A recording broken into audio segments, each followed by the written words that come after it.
Hello, everybody. Welcome to Personality Speaking, where the tea is always hot.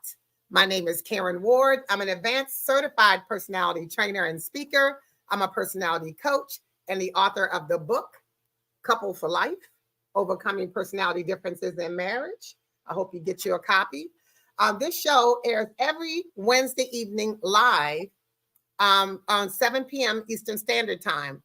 The show is dedicated to helping you build healthier, stronger relationships through the understanding of the personalities.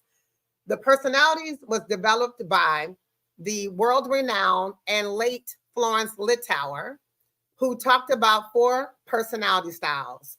There was the popular Sanguine, which I am, that's my primary, and the powerful Choleric, which is my secondary. And both of those are your extroverted personality styles, which means you get your energy from other people. Then your 2 introverted personality styles are the perfect Melancholy and the peaceful Phlegmatic. Now, I'm going to give you a little bit of information about those personality styles so you can get a kind of sense of who you are in this process. And then I'm going to introduce you. Well, first, I'm going to introduce you to my guest, and then I'll give you a little bit of an introduction on the personalities. And then we can get into some hot topics here. My guest tonight, I have 3 gentlemen. One is popping on soon. That's going to be here talking about themselves. Oh, well, I didn't add Mr. Roche on the screen. Sorry about that. They're going to be giving an account of how they feel about different personalities. I mean, different relationships, right? Their personalities in relationships. Forgive me. All right. So let's talk a little bit about who these gentlemen are. The name of the show tonight is Men Unveiled. That means we're going to get some secrets. We're going to understand the male's perspective on relationships. So Men Unveiled, navigating relationships and personalities. Whew, I bring the personality and these guys bring their expertise. So let's tell you who they are. First, we have Bryson Roche, and he's Pastor Bryson Roche. He's a devoted and dedicated servant leader and man of God, balancing his successful career with his roles as a loving husband and a father of 4. Woo, you got your hands full. I know the night I met you, you had this beautiful little baby girl. Yeah. Raised with a strong foundation of faith and morals by his parents, he initially resisted his call to ministry. However, a series of tragic losses in 2013 led him to a profound encounter with Jesus Christ, prompting him to fully embrace his calling. Yeah. In 2021, during the pandemic, Bryson founded the thriving men's ministry HIT, Hope in the Trenches. Yes, we need some hope in the trenches. Right. To empower men, encourage healing, exemplify faith, and equip leaders. He also serves on the preaching team at Engaged Community Church, ICC, sharing the message of hope in Jesus Christ with a loving community. With unwavering dedication to God and his family, Bryson's mission remains clear: to lead people with the enduring hope of Jesus Christ. Woo! Welcome, sir. Thank you. Thank you. Thank you. Next, we have Herb Ruffin Jr. And Herb is not on camera. Can you be on camera, or are you going to come on later? Herb, can you hear me? Not sure he can hear me. But anyway, Herb Ruffin Jr. is a product of the DC, PG County area. So am I. I was born in DC and raised in PG County, which is a vibrant community, right? As a graduate of Bowie State University and an HBCU, my son graduated from an HBCU, and so did my daughter. He brings over 16 years of invaluable experience in retail and government management to his career. Herb's standout quality is his exceptional leadership skills. See, this kind of stuff tells you about a personality, because cholerics are born leaders. So you probably got a little bit of choleric in you. And his unwavering passion for helping others has earned him numerous promotions and accolades throughout his professional journey. Currently, he serves at FEMA, where he plays a crucial role in assisting individuals affected by natural and other disasters across the United States. Yeah, we just had some bad weather recently. Beyond his professional life, he treasures moments spent with his wife of almost 7 years as of next month. Now, her October is our anniversary too. When is yours? Can you hear me? Yes. How you doing? How are you? I'm great. When is your Good. anniversary? It's October 8th. Ours is the 14th, so we right the next week behind you. Yeah. All right, so let me finish you up. You have 3 beautiful or wonderful children. You actively participate in volunteer opportunities at your church, which is also my church, First Baptist Church of Glenarden, with our illustrious Pastor Jenkins. Yes, ma'am. And you're also on the leadership team of HIT. Yes. So welcome, sir. Thank you so much. Thank you for having me. You're so welcome. Okay, Bryson. Now we're gonna meet Bryant. Bryant Bolden is a proud resident of PG County. Everybody's in PG with me. Currently residing in Northern Virginia. Bryant has been happily married to, and Bryant, correct me if it's wrong, is it Letitia or Letitia? Yes. Letitia. Okay. Letitia Bolden for 8 years. And together they are proud parents of 5 wonderful children. What?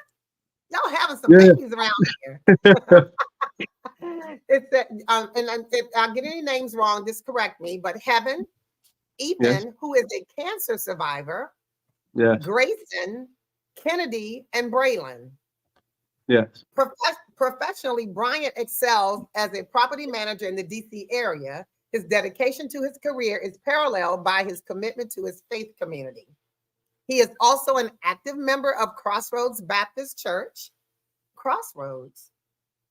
Okay. He also serves on the leadership board of HIT.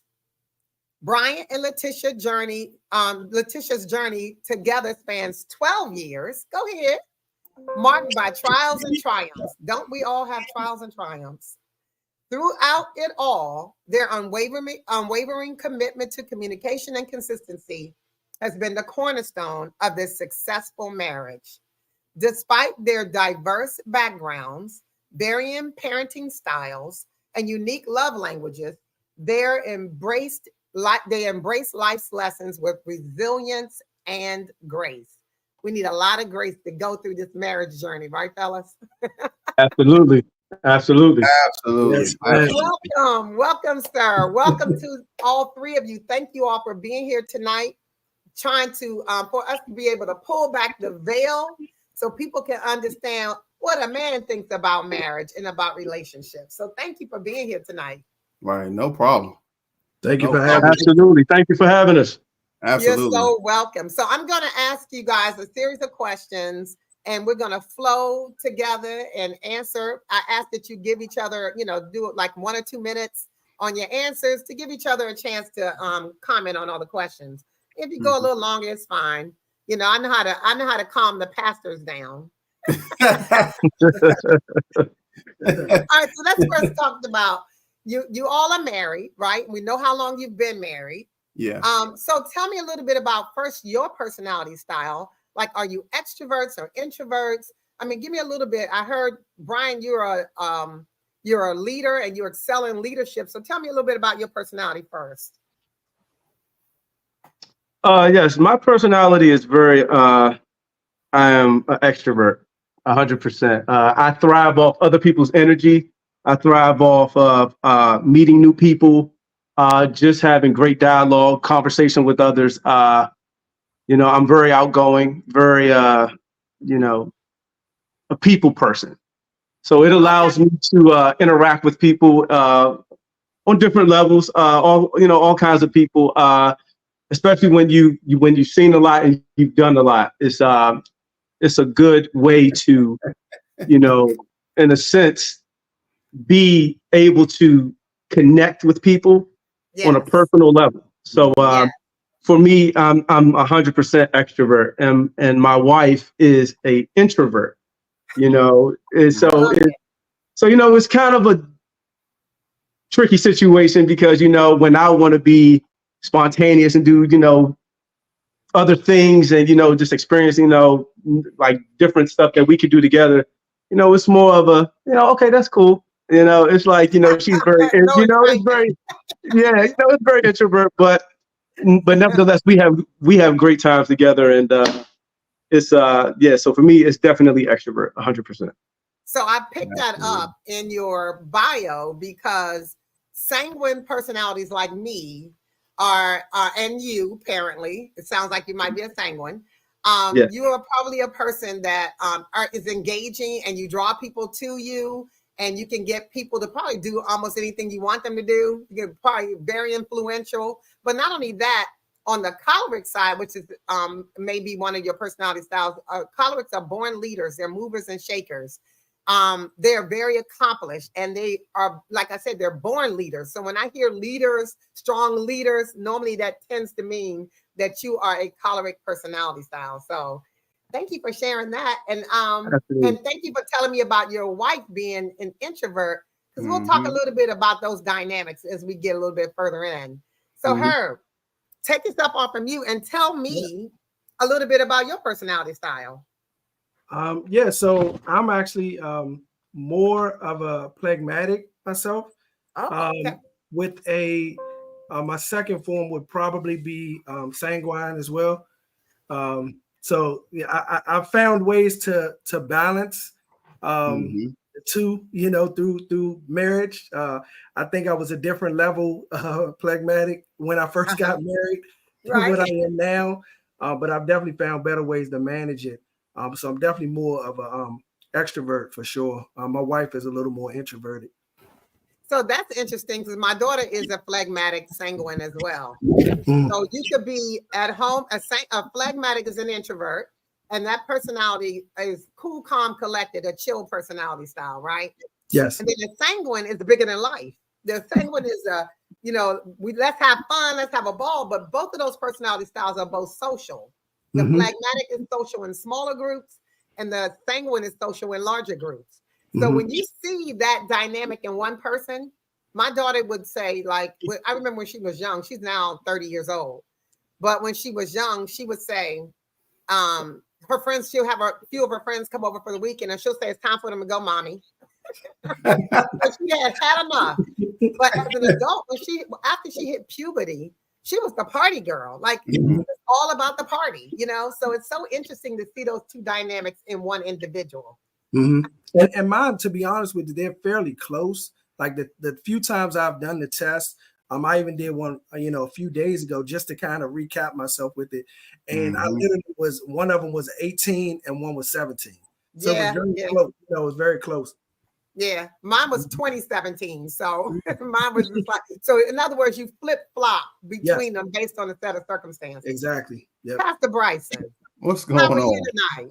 I'm good, man. I'm excited. Thank you for having us again, man. It's an honor. You're so welcome. So tell us about your personality style. So for me, I'm a sanguine all the way. All the way. Like, yeah, I'm outgoing. I'm spontaneous. Like, if I see a person, I see an opportunity, you know, to build another relationship. So for me, I'm a sanguine, right? But I also think I got just a little dab of the chloric, right? You know, you gotta put a little dab of sugar in there. So I got that. I'm gonna sweeten it up with a little bit of that caloric, you know what I'm saying? So, no. Let me tell you something. You're sweetening that choleric up with the sanguine. That choleric could be something. It could be a bitter pill to swallow. Yeah, I know. That's why I said when I looked into it, I said, I'm definitely a sanguine. But I think for me, also, I consider myself a leader, man. I'm a leader, but you know. So that's why I say I would definitely say I'm a caloric as well, to a little bit, you know.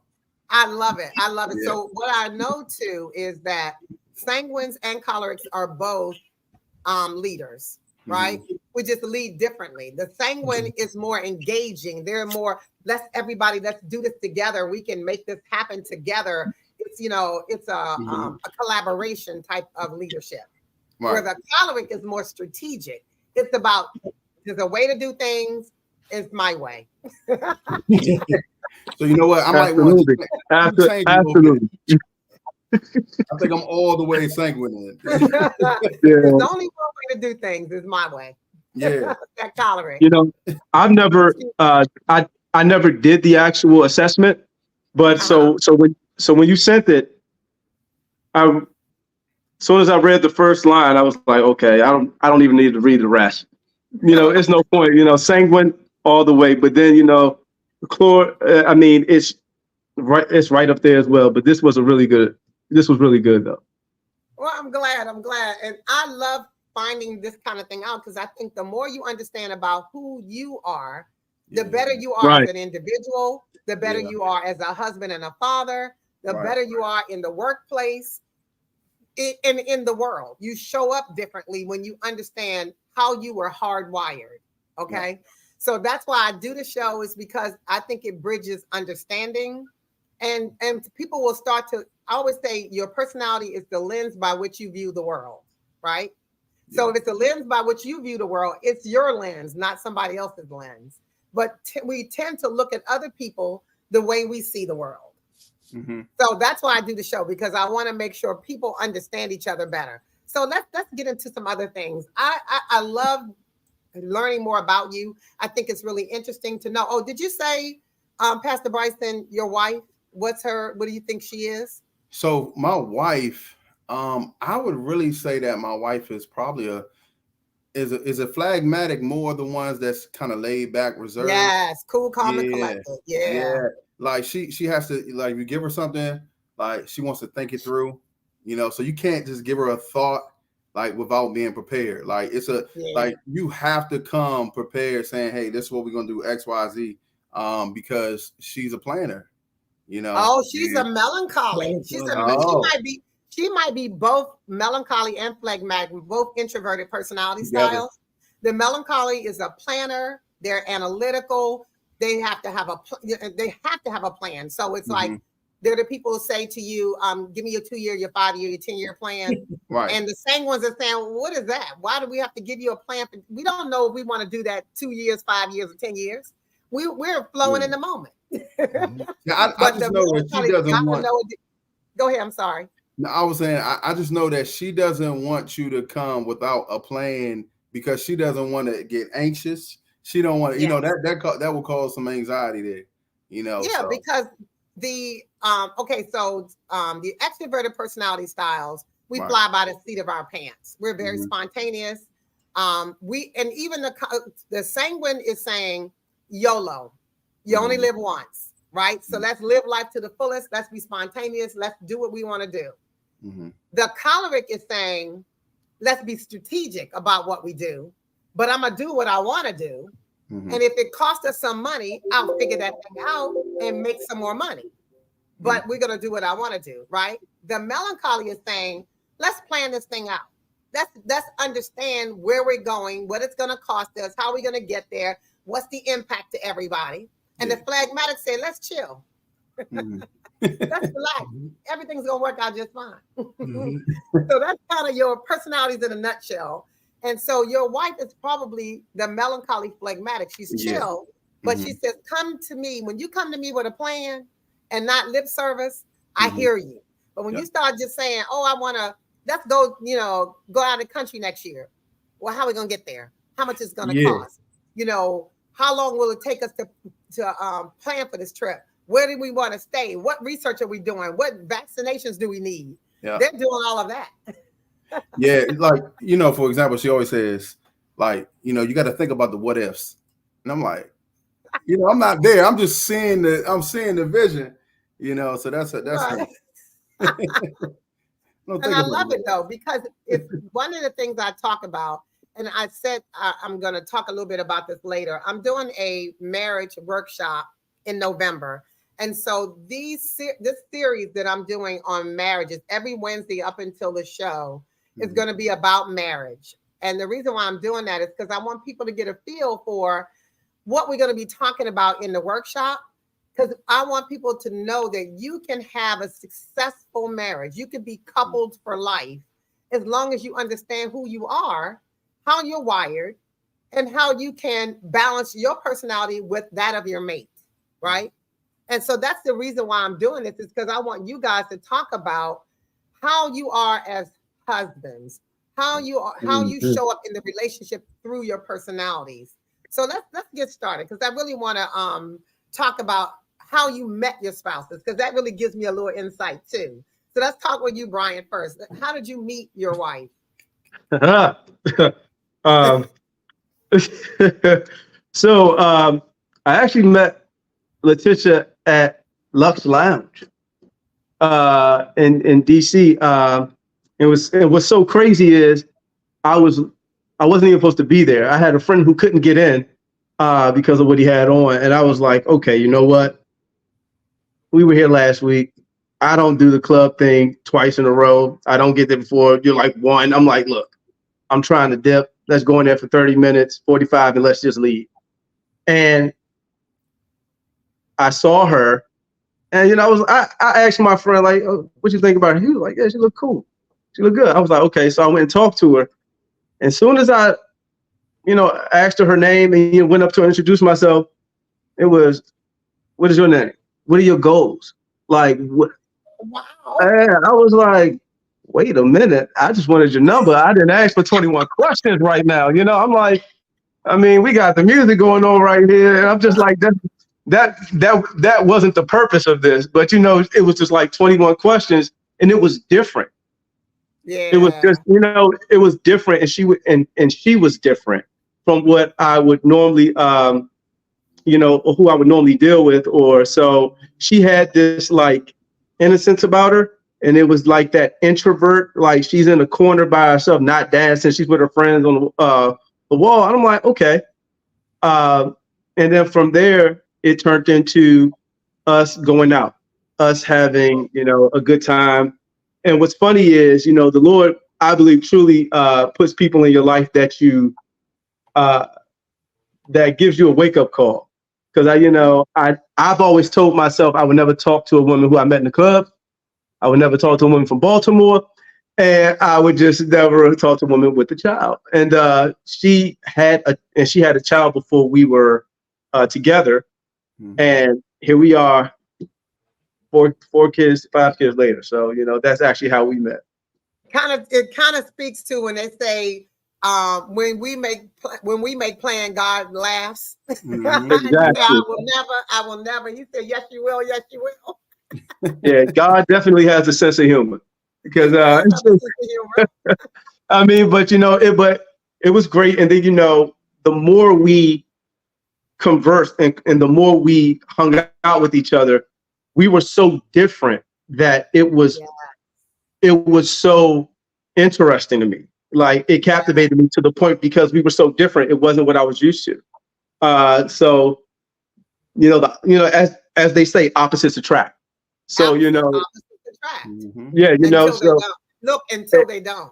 Exactly. So her being from Virginia, she had a different aspect of life than I did living in PG County. We had two different dynamics of growing up. So that also was very interesting to me. So, she had a lot of qualities that were very interesting besides, the physical looks. It was a lot of different other qualities that allowed me to, be attracted to her in that capacity.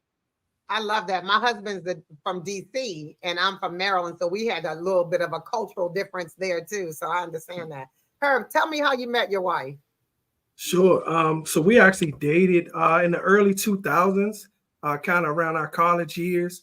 We went to the same high school for a few years, but didn't really know each other much then. I'm a little bit older than her. But then we actually attended the same college, and we kind of met through a friend, dated for a few years. Truth be told, I wasn't ready to be settled down much back then. And we separated for some years, almost 7 to 8 years actually. And then actually ran into each other somewhere and kind of reconnected, started dating again. This second time around, we ended up taking a class called So You Think You Want to Get Married. Oh yeah, that's a class at the church, and I went into the class kicking and screaming. To be honest with you, I didn't really think it was a point to take it. She kind of went in saying, "Well, hey, if we take this class, maybe we'll be together by the end, or maybe we won't. Whichever way it works out, that's what it is." By the time we took the class and completed it, I really had at that point made the decision that I was going to ask her to marry me. Oh, wow. So it was a, it was a blessing. A lot of things started kind of coming in line with how we were connected. My mother taught at the high school. Her dad went to, back in high school. So it was a lot of connections, to be honest with you. So once we started doing that, she really helped to open my eyes. I always had a church upbringing. I grew up in the church, a very family-oriented church. Even still to this day, if anybody from that church, if you run into each other, whether you're there or not, it's still family. It's still Right. like family. So even now, we talk all the time about how kind of the church brought us together, and I feel like dealing with her and coming into being engaged and being married. Us taking these classes, a lot of the classes that we take, because we've taken multiple ones since that one. They've helped to really help our marriage a lot. I think that's excellent. I love that. Thank you for sharing that story, Bryson. So tell us how you met your wife. Oh man, I met my wife in college, and so it was a little funny because I was actually interested in another young lady, and I had a friend of mine. He was talking to the other young lady's roommate. And so we was like, all right, well, let's go see him. We went over to the house. I had been probably talking to her like a week and a half. We went over, not the house, but their apartment, right? They had an off-campus apartment at Delaware State. And we go over there, and I'm there. And then I had another friend that was with us. So it was three of us all together. I had another friend who was, I tell him all the time, I'm like, man, you was blocking, bro. What I said that, I know what we say before that, but it was like you really blocking, because he was trying to talk to that young lady I had been talking to for like a week or two or whatever. So out of nowhere, to my right, because we're laughing, joking, and all that, sitting down, but to my right is the bathroom, and I see somebody come out of the bathroom. It just kind of startled me because I just thought it was a 2-bedroom apartment. Ended up being a 4-bedroom apartment. Okay. My wife comes out of the bathroom, right? And I'm like, who is that? At first, I'm like, who is that? Like, and the young lady says, well, that's my roommate, and she was like, you want me to introduce you? I was like, because the way I asked was like, who was that? Like, and she was like, yeah, like, introduce me. And so she came out into the living room, and she had her bonnet on. She had like no, she didn't have no bonnet on, but she had a hair wrap on, some velour sweatpants, like, little house clothes or whatever. And it was crazy because I was not as spiritually mature, nowhere near spiritually as mature as I am now. I can tell you, I was just a believer. That was it, right? Yeah. It's funny because as soon as we shook hands, that was the first time I can honestly tell you, I heard the voice of God. And the word that he gave me was, this is your wife. And the funny thing behind that was my friend who I was with, soon as she just went back in the room that whole night, I was like, that's my wife. Like, I'm going to marry her. Like, that's my wife. That's my wife. And we walking home, and he was like, man, if you don't shut up, like, you just met her, you talking about you going to marry her. So, especially since she was talking to her roommate for a week and a half. And I completely forgot, because matter of fact, with the roommate, she was like, well, I got a boyfriend in Barbados. I was like, well, you know how we do. We could be friends. You know what I mean? I'm like, all right. But no, that went nowhere. I was like, that's my wife right there, right? Wow. And we get home that night, wake up the next morning, I go to class. And I'm getting out of class, and it was a 2-story building. So I'm about to walk down the stairwell. And you know how you can kind of like have that, it's like that part where you can see over. Yeah. Like an overpass. And so I see her sitting down on one of the benches. And I'm like, oh no. I'm like, that's her right there. Like this. With no head wrap. Nothing, right? Just fully dressed. And I'm like, that's her right there. So I go downstairs, and I come up on her. I'm like, Lauren, right? And she was like, yeah. And she was like, Bryson. I said, yeah. Now, mind you, I had the whole PG County attire on. I had a Bonadachi shirt on, some New Balances. So she was like, are you from PG County? And I was like, yeah. And she was like, I am too. I'm from Fort Washington. I said, oh, yeah, this has got to be it. This is it, Lord. Like, this is my wife. This is it. Because I knew. And, I always play because we actually talked so much, like for about 3 hours that day. I walked her to her. She had an on-campus job, walked her to her on-campus job. And I said, man, we literally have never stopped talking since that point. But the thing of it was because she's older than me, she saw me like it was crazy because we would hang out, we would do all this stuff, like hang out and have fun and go on little dates and stuff. But she was like, yeah, you're like little brother. I'm like, oh, okay. You know. Oh, so she had friends zoned you. Yeah, she friends on me. But the thing of it was, you see where I'm at now. That's right. 4 babies later. Yeah, man. So it's crazy because we were at 2 different points of our life because she was in her last year of college. I was just coming in. Yeah. You know, I played football. When she left and went home, you know, I would come home on the breaks or whatnot. And I want to say around 2012, that's when I really noticed things kind of like really getting serious. I think, B, you remember we went on that trip to Miami, and it was like, absolutely. It was either the trip to Miami or when she planned a birthday for me. I just really seen something different, and I just seen the possibilities of things. So yeah, man, that's how we met, man. It was pretty fun to say the least. I always tell her, I say, I'm 37 now. I said, man, I've known you longer than I know myself. You know, because I met her when I was 18. You know what I'm saying? True, right? Yeah. I love that. I love all of your stories because I think it's important to kind of look at what drew you to your spouse. Like my husband and I met, and the first day we met, we never stopped talking. Yeah. And we met at a restaurant bar type of place through another friend of mine. That's how we actually met. But from that point on, you know, we never stopped talking. It was just that connection you knew you had that was different than any other connection. And I think what drew me to him is his sense of humor, because I love funny people, right? Yeah. I love comedy anywhere. If you ask me what movie I'm going to, I want to see a comedy or Avengers, okay? Amen. I'm sci-fi for life. So, but he used to make me laugh so much, and he still does to this day. We still look at each other and crack up laughing because of something stupid one or the other says. So that's what drew me to his personality, right? And so that's why I was really interested. So Bryson, I know you said that when you saw her, you was like, who is that? So what drew you to her was her looks, but what about her personality captivated you? I think, you know, about her personality, because she was reserved and she was just so chill, you know, it was like, it was the balance for me, you know, right. And I just knew, like, I'm the one that could talk to everybody. We, like, still to this day, if I go to the store, I'm at the cash register talking to the people at the cash register, like I've known them for years. Yep. And and she always says that, she's like, she man, be annoying for them. Yeah, she's like, you act like you know these people, but it was like she had the perfect balance, like, and I think like being with her, it just was for me, it was the perfect match. It was the perfect aroma for me. Yeah, it was like she calmed me down, especially during that period of time, because I was actually playing football and, you know, trying to figure things out, and I think she, like, just hanging with her just really calmed me down. Yes, and ground you when you have the opposite. Sometimes it grounds you or you ground the other person. So I want to talk a little bit about, because this hour is going to go so fast. We're already halfway through the hour. Can you believe that already?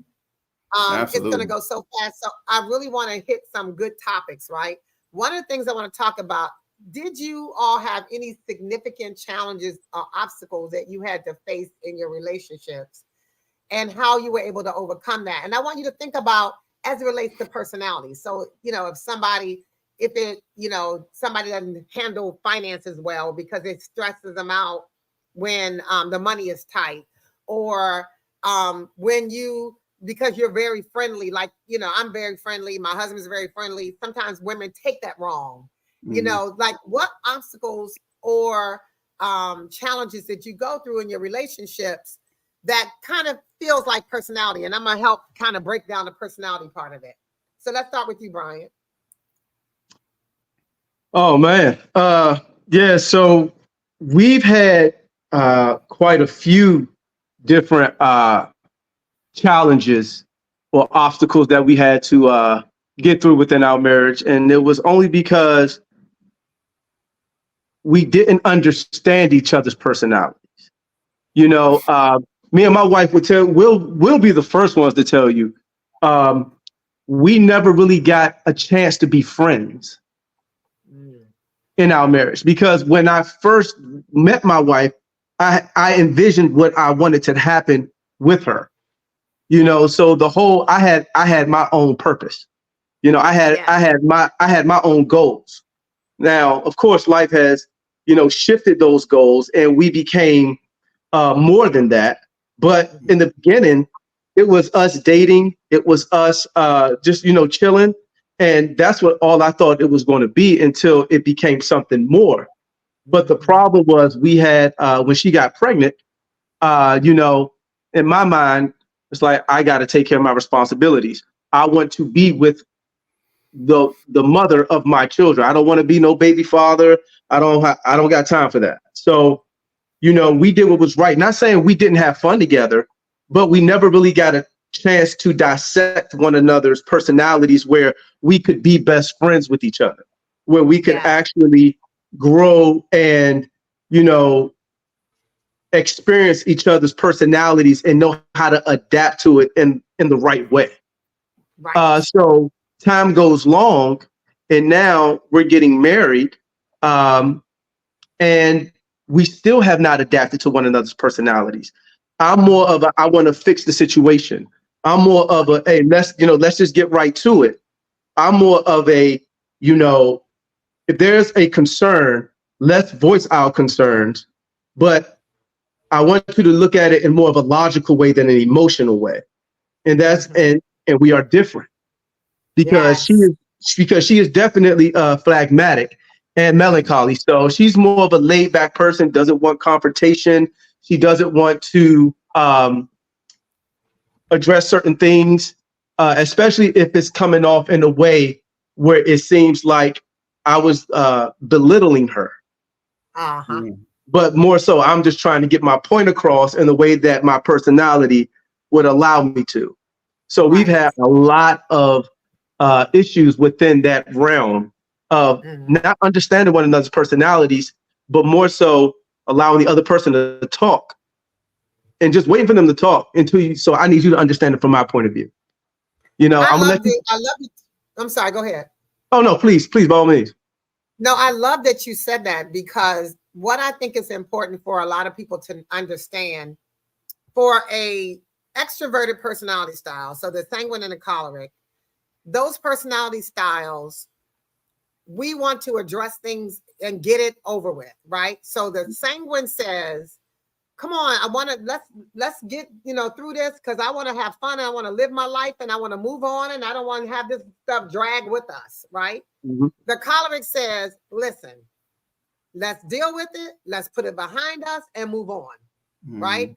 But the problem with this is that we are fast processors. So we process information really quickly.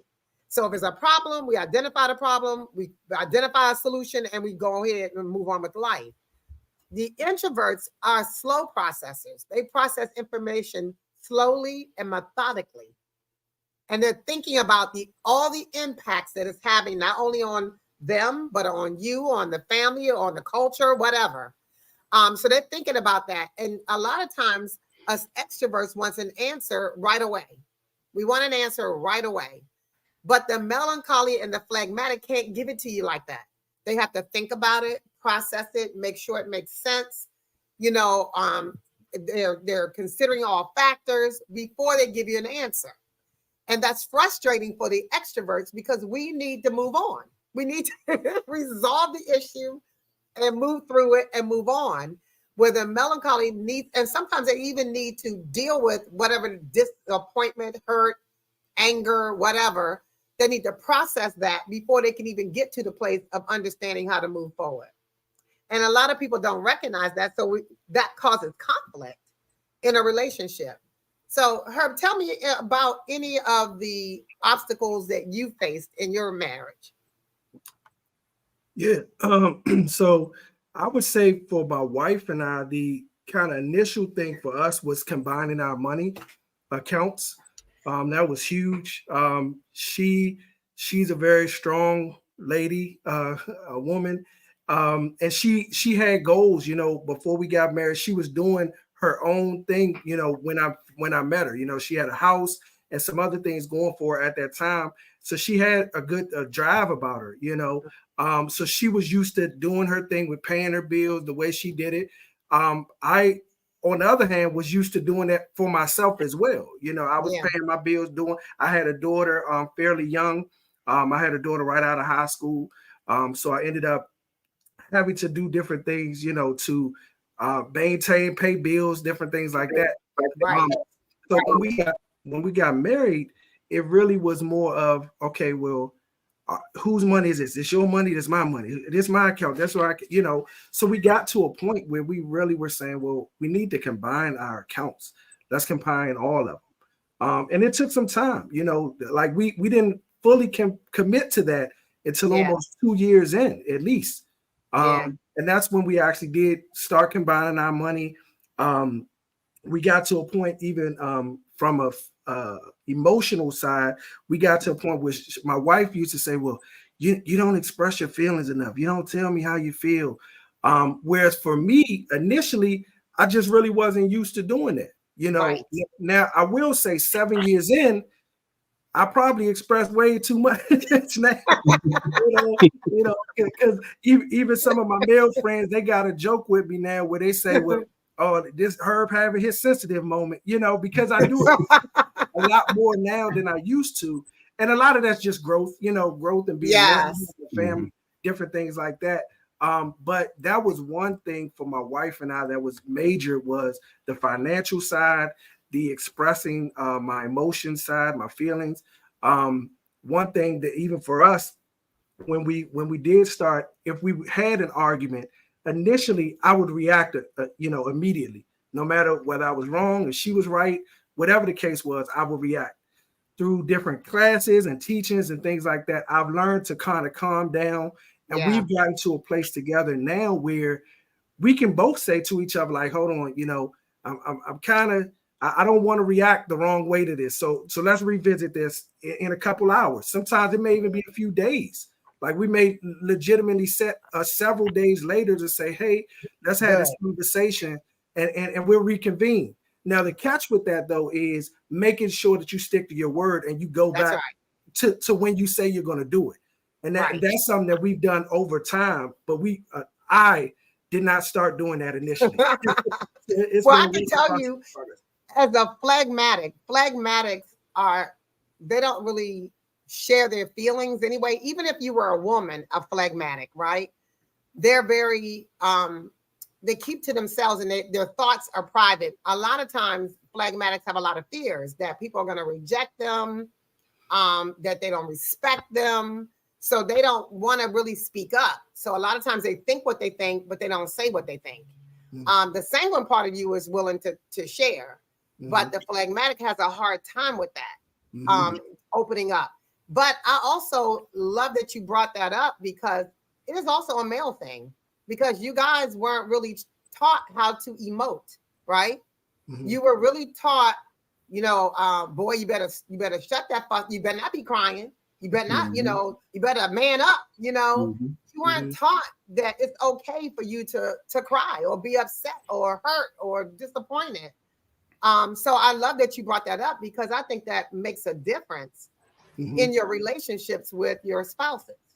Yeah. And I think to that point, I think for me, even growing up, and my dad always says it, but he didn't tell myself often that he loved me when I grew up, growing up. He was always there and he did things that I knew he loved me, but he didn't say it.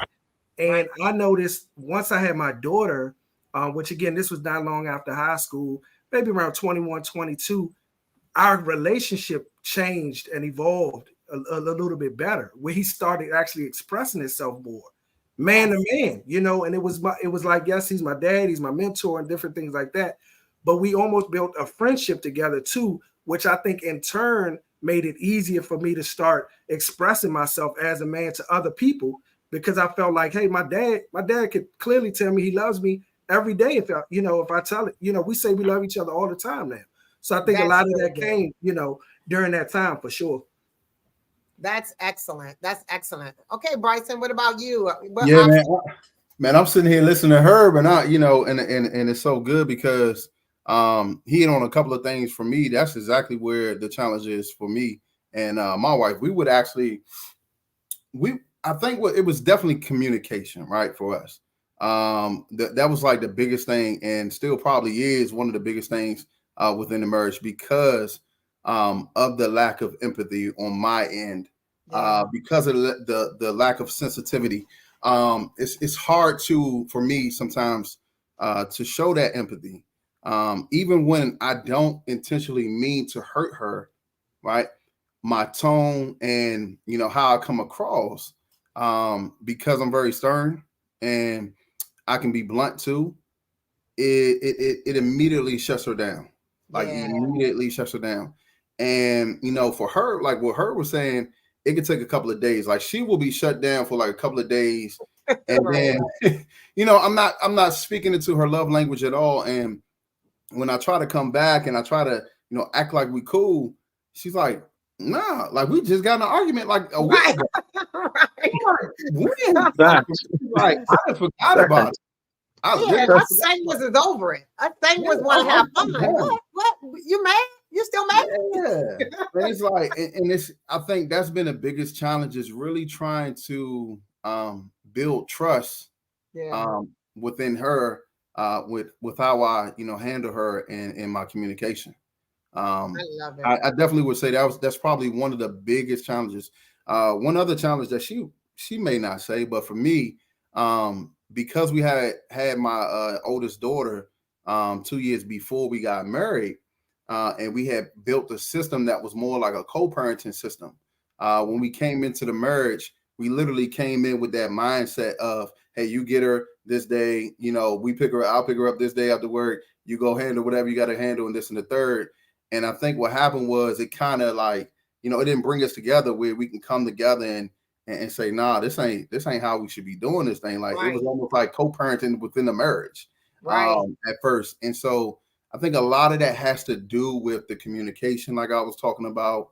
I think, we were still in that point where we weren't realizing that, hey, we are together, like, married in one household, And so, yeah, I think communication, I would say, was definitely one of the biggest challenges that I've experienced with my wife, right? Well, and I'm glad you brought up communication because I want to talk a bit about that because each of the personalities communicate differently in a relationship.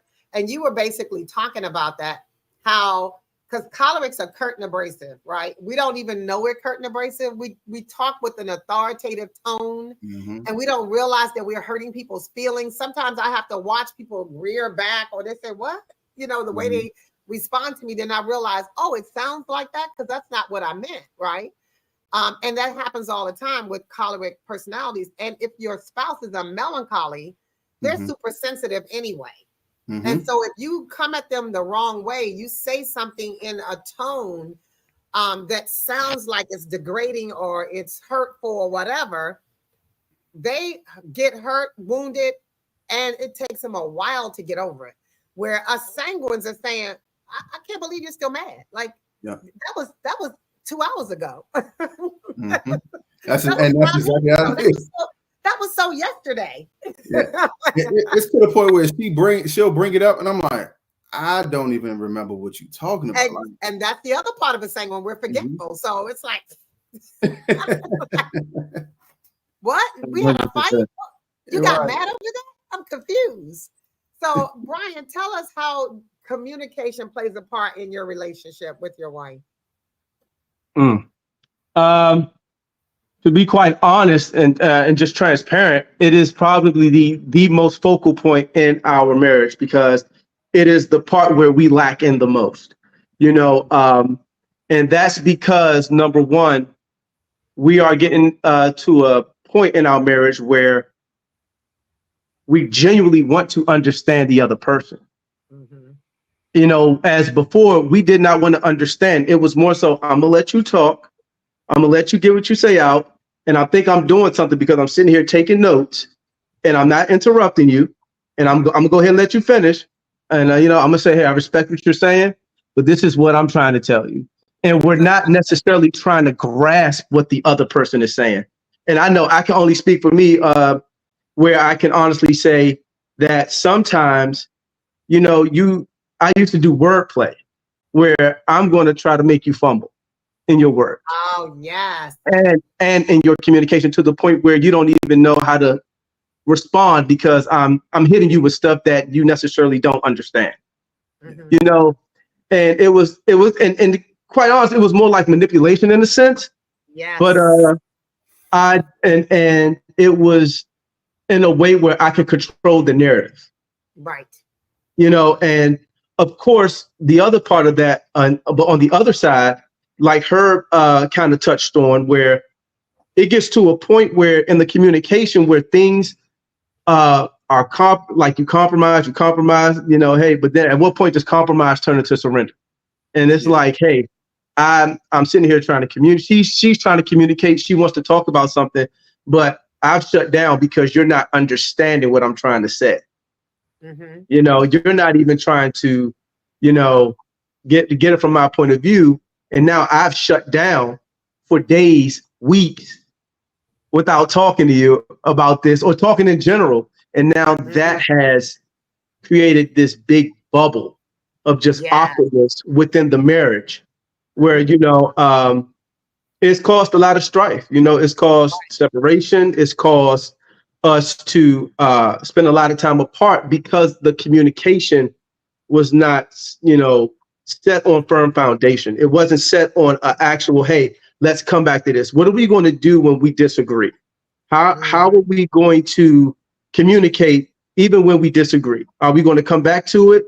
Are we going to respect each other and say, hey, you know what? I'm at a 10 right now. I don't want to talk about this no more.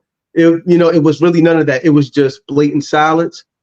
And sometimes we don't come back to it, but now all of those issues fester.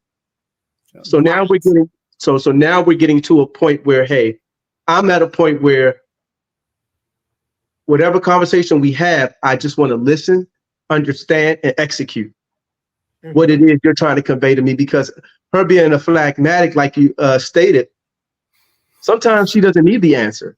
She just wants you to listen. Whoo! Wait a minute. Let me see if I can get my husband in the room. Oh no! Hey, look, I stand on the side of the brother, so I'm gonna renege on that one. So. You have sometimes we don't need Yeah. you to rescue us. Yeah, and Sometimes we don't want you to hear. and honestly, I had to learn that because I want to fix the issue. And sometimes it's not even with us, it's with things you're going through. That's right. But sometimes you just need the ear. And I wasn't, and a lot of times her words fell upon deaf ears. Yeah. Because I did not listen. Right. I was just trying to fix it so I didn't have to listen to it again. Exactly. And so that's good for other people to know. That's a choleric trait, right? Cholerics are fixers. They're strategic. Remember, they're leaders. If you give me a problem, I'm going to give you a solution. My friends used to call me ABC 1, 2, 3 because they would say something else. Well, A, you could do this, or B, you could do that, or C, you could, before they could really get the thought out. I had 3 solutions every time. Exactly. And my husband and I are the same personality styles. I'm a sanguine choleric. He's a choleric sanguine, right? And so when you have that personality style that feels like you gave me a problem, I fixed it for you. No, sometimes your spouse just needs you to hear them and hear their heart. They may not even want you to do anything about it. They just want to express it, especially if they're introvert. And sometimes they want to express it a long time. Yeah. They need to express it. You can be So, what about your communication? What about your communication?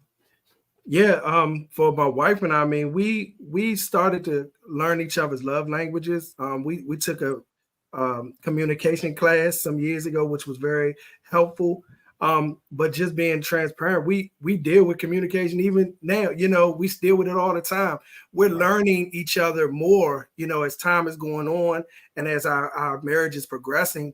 It used to be where we would be upset with each other and we would even go a night or two without even talking, whereas my wife honestly humbled me at a point where even times when she was wrong, or she wasn't wrong, I should say, she would come to me and say, "Oh, I'm sorry about that," just to like cool the tension. You know what I mean? Yeah.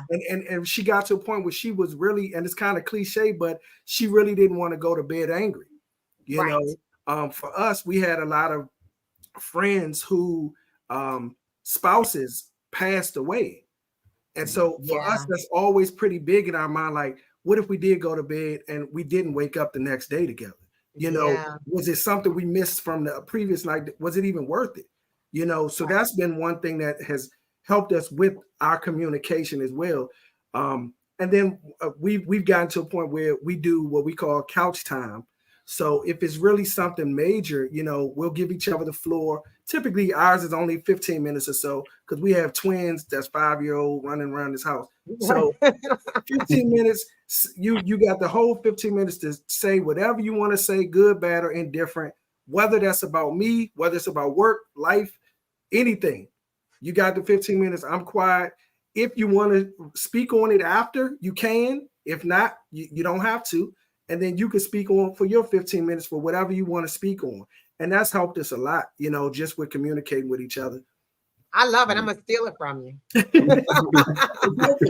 would definitely steal it from you and put it in some of my trainings. I like that.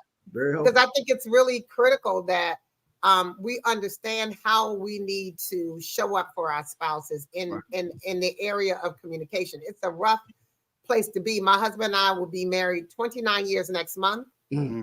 And we still struggle with communication sometimes. Yeah. I realize he's choleric, I'm choleric, and sometimes when I'm doing stuff, especially when I'm busy doing things, and he comes in and interrupts, immediately I hit him with what?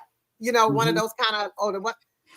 Yeah, I don't know. Or it's always a short-tempered type of thing. And it's not because I feel any type of way about him or about his question or anything. It's just that he's interrupted my thought process. And I don't realize that I'm curtain abrasive. Yeah. So I have to say, baby, I'm sorry. I'm sorry I did X, I said that. I didn't mean to say it like that. But we find ourselves, if we get mad with each other, within minutes, we're over it. Yeah. We don't stay mad. It's just not worth it. And I turned 62 this year. So I'm like you talking about friends dying and people. I'm not trying to live the rest of we have more years behind us than we have in front of us. Exactly. Right? Exactly. And because of that, I want our lives to be good. And I want us to be able to communicate and laugh. And, we're just in a great place in our marriage. And I just love it, Yeah. And one thing, Karen, I'll say to the point of the conversation, if there's times when, especially when we do the couch time, if as this person on the back end of that conversation, if you're thinking of a response to what the person is saying, normally for us, at least, we're not listening. You know what I mean? So that's one thing to keep in mind too. If you use that, that's one thing to keep in mind for sure.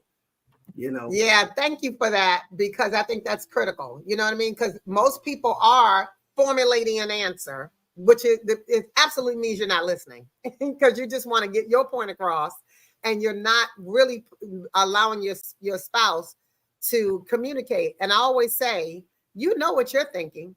So give that person a chance to say something. So you might learn something if you're listening to them instead of understanding your own thoughts. You already know what you're thinking. Okay, Bryson, let's give your communication and we're going to wrap up the show because I cannot believe our hour is almost up. Right. And if you guys are really into it, I would love to do a part 2 in November. If you're available, I'll pitch you some times.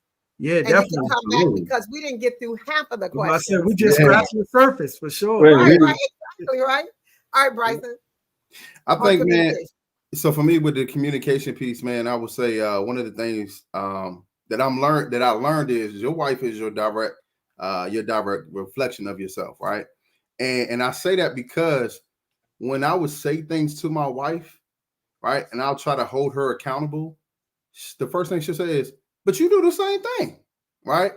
And at first it would get a little bit annoying, but then when you start to think about it, be like, and she'll actually provide the actual situation when I did it. It was like, you know what?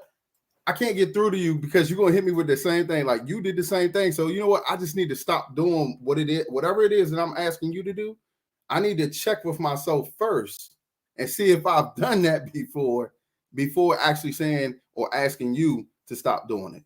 So, man, I think that's one of the biggest things, like with me in communication with her, because it's like I want to, man, hold yourself accountable, but she doesn't receive that well, you know. And that's one of the things that I'm starting to kind of realize that, man, sometimes you just gotta take the hit, you know, Bryce, because you know it's not worth it sometimes. You know what I mean? Like Herb said, it really isn't worth it, because now with my wife, she gonna shut down for a couple of days. I'm gonna forget about it. She gonna shut down, and I'm sorry, but when I come home after a long day, like I want to be able to have some companionship. You know what I mean? Right. Yes, I do know. Right. You know what I'm saying? So it's like, how was your day? No, don't talk to me. We know how you got those 4 children. Yeah. You know, but I think that's the biggest thing, man, is, you know, always checking yourself first before actually, you know, trying to see if she's doing it or blaming her for something. And so that's the biggest thing, man. I'm just learning to be more sensitive with her. I love it. I love it. I love it. Yeah. And my daughter said, Herb, she must know you. Does my daughter know you, Brianna? Oh, that's your daughter? Yes. That's my daughter. Yeah, we used to work together, actually. Yeah. Wow. That's my baby girl. Wow. Yeah, she's doing big things with her party planning and stuff. So yeah, she's doing big things. Yep. Yeah. That is so funny. I had no idea. And I saw her say, hey, what's up? Wow. All right. So you guys, what do you have? What's on the horizon for you all? Do you have any events coming up or anything like that? Or how can people stay in touch with you to find out, especially the guys, if they want to hear about HIT? How can they find out about it? Yeah, so with HIT, I actually do it every other Thursday. What you can do is you can actually reach out to me on Instagram or Facebook at b.roche inspires, and you can reach out, send me a DM, and you know, just send me your information, and I'll go ahead and I'll shoot you the link. It's a Zoom link. We do it every other Thursday at 7:45, and it's really fulfilling, man. These guys can tell you it really changed. It's changed me, as even the one that started. It's changed me a whole lot. And you're on YouTube too, right? I'm on YouTube, yeah. So I put it on YouTube, and yep. So we'll put it on YouTube, put it on all the platforms except I put it on Facebook, Instagram, YouTube as well. Yep. Okay. Herb and Bryant, you guys got anything on the horizon? For me, it's just honestly, I would just love to see like-minded brothers like Herb and Bryson and so many others that are on HIT. That, you know, I really want to promote that, just to know, just so fellas can know that there's a safe space where they can talk, and it's a place of refuge, and, you know, where we all are like-minded. We're all just trying to uplift one another and just build off of one another. So for me, HIT is one of the biggest focuses right now for me, and just trying to, you know, get more people on there so we can, you know, just share the things that we are a part of, and actually, you know, impact homes and families and marriages. Because it truly is. Honestly, it helped me get my marriage back together. You know, me and my wife were separated, so we became back together just through the encouragement of these fellas, and, you know, my local church, and, you know, platforms like this. So honestly, yeah, just definitely HIT. Excellent. Herb, you have anything? Yeah. As the guy said, I definitely HIT for sure. I'll be remiss if I don't mention MCC, also, which is through First Baptist Church of Glen Arden, under Reverend Skip. That's been a huge part of my life for the past 7 years. It stands for Men Connected in Christ. They meet every Monday, 10 a.m. and 7 p.m. Definitely, if you want to reach out, I'm on, I believe it's a Linktree. I'm on there at H. Ruffin Jr. I think we may have the link. You may be able to put the link in the bio, possibly. If not, but yeah, man, it's definitely HIT. It's been on. Bryce is doing great things over here. So yeah, but like what Herb said, heard what you said. You know, at Glen Arden, they have some great resources. I too used to be a member of Glen Arden, and Minister Skip is still my mentor to this day. He actually helped me with starting that ministry.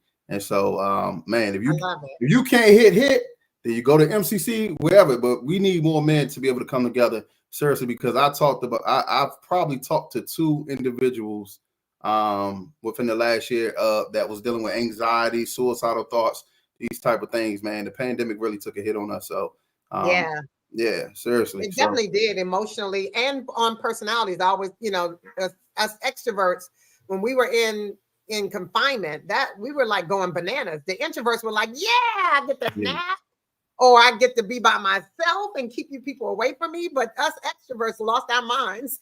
Yeah. Yes. Well, thank you all for being on Personality Speaking, where the tea is always hot. I want to show a quick video about next week. Let me do that real quick.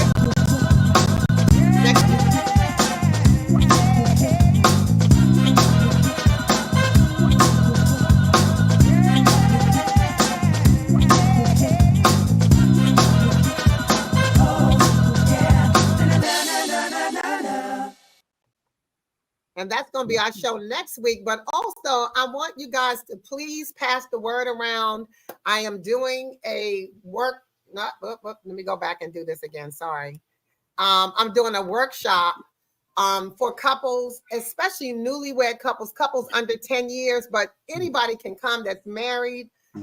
It's called Building Forever, Exploring Personalities for a Stronger Marriage Connection. That's going to be on November the 4th from 12 to 2. It's just a 2-hour segment. I'll be there a little bit longer so you can have some Q&A if you want Q&A. We're going to have some light refreshments, some giveaways, and some fun. But it's the opportunity for couples to really have good dialogue about the things that really cause them difficulty in their relationships. So I hope that you pass the word on to your other married couple friends. If you guys want to come, please do. But that is there to help strengthen couples, because y'all know what God gave me is couples for life. Yeah. And that's what my goal is to help married couples stay married. Yeah. So again, thank you again for joining me on Personality Speaking, fellows. I will be reaching out to you after the show to try to connect with you maybe next month. November, because I'm booked all the way up to November. But to have you back on November so we can finish up this discussion, because I think it was a really good discussion. So thank you so much for coming back on. Absolutely. Thank you so much. Thank you for having us. Thank you. You're so welcome. So we'll see you next week at 7 p.m. Eastern Standard Time on Personality Speaking, where the tea is always hot. Good night, everybody, and I'll see you next week. Good night. Good night.